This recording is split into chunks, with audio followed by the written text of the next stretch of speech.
اللہ کے محبوب علیہ الصلوۃ والسلام نے فرمایا کہ الا اخبرکم باہل الجنہ، میں تمہیں اہل جنت کے بارے میں خبر نہ دوں؟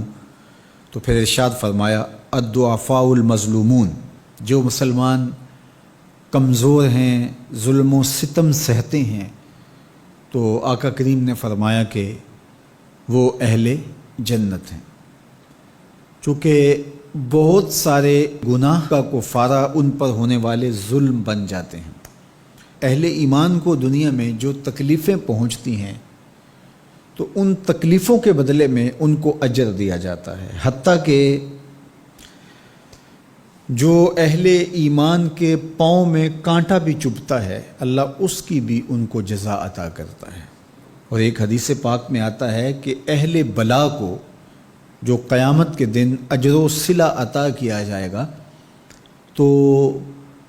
لوگ آرزو کریں گے کاش کہ ہماری کھال اور ہمارا جسم لوہے کی کینچیوں سے کاٹ دیا گیا ہوتا، تو آج جو صلہ اس کا حشر کے روز دیا جا رہا ہے۔ تو حالات میں بعض اوقات اس طرح کی صورت بن جاتی ہے کہ یا آپ ظالم بنیں یا آپ مظلوم بنیں، تو اس وقت مظلوم بننے کو اختیار کر لیجئے گا، ظالم کبھی بھی نہ بنیے گا، چونکہ ظالم کا ٹھکانہ آتش دوزخ ہے اور مظلوم کی جگہ اللہ کی جنت ہے۔ پھر فرمایا الا اخبرکم بخیارکم، میں تمہیں خبر نہ دوں جو تم میں سب سے زیادہ بہتر ہیں؟ تو پھر جھولیاں پھیل گئیں، تو فرمایا تم میں سے سب سے اچھے وہ ہیں کہ جو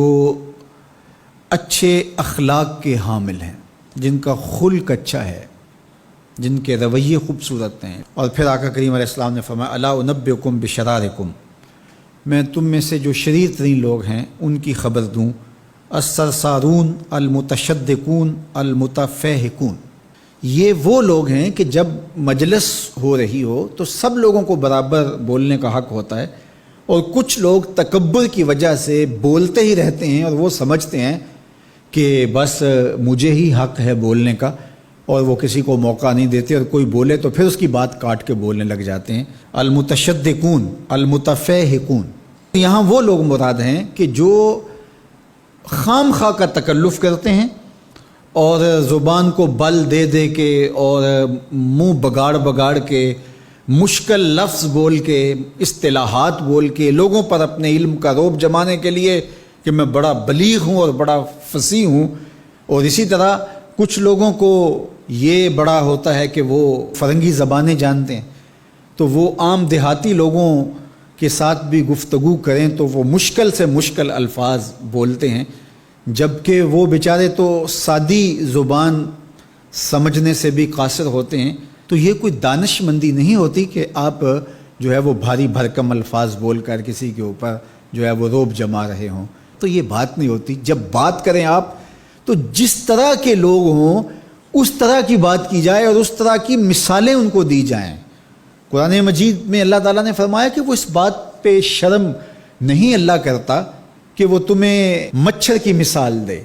مچھر کی مثال دے کر کے اگر تمہاری بات سمجھ میں آتی ہے، اور مکڑی کے جالے کی مثال دے کے اگر تمہاری بات سمجھ میں آتی ہے تو اچھی بات ہے۔ دیکھو چھوٹا بچہ ہو، دودھ پیتا ہو تو اس کو یخنی تو نہیں پلائی جاتی، اس کا معدہ خراب کرنا ہے، وہ برداشت نہیں کر سکتا، اس کو وہ دیا جائے جو وہ برداشت کر سکتا ہے۔ اس لیے آپ کے مخاطبین کس طرح کے ہیں؟ کلم الناس علی قدر عقولہم لا علی عقولکم، میرے اور آپ کے آقا و مولا نے فرمایا جب بات کرو تو لوگوں کے فہم کے مطابق کرو، اپنے فہم اور اپنی عقل کے مطابق نہ کرو۔ علامہ اقبال علیہ رحمہ کی شاعری اور ان کا خوبصورت ادب اگر آپ دیکھیں تو اہل علم کے لیے سوغات ہے، لیکن جب چھوٹے بچوں سے مخاطب ہوتے ہیں تو پہاڑ اور گلہری کے نام سے نظم لکھتے ہیں، جگنو کے نام سے نظم لکھتے ہیں، اور بکری کے نام سے نظم لکھتے ہیں، تو یہ ان کے مزاج کے مطابق بات ہوتی ہے۔ تو یہ حسن ہوتا ہے، اصل فصاحت ہے ہی یہ ہے کہ کس سے کس طرح بات کرنی ہے۔ تو میرے اور آپ کے آقا و مولا نے فرمایا کہ یہ شریر لوگ ہوتے ہیں۔ تو اللہ تعالی ہم سب کو اس کی توفیق عطا فرمائے کہ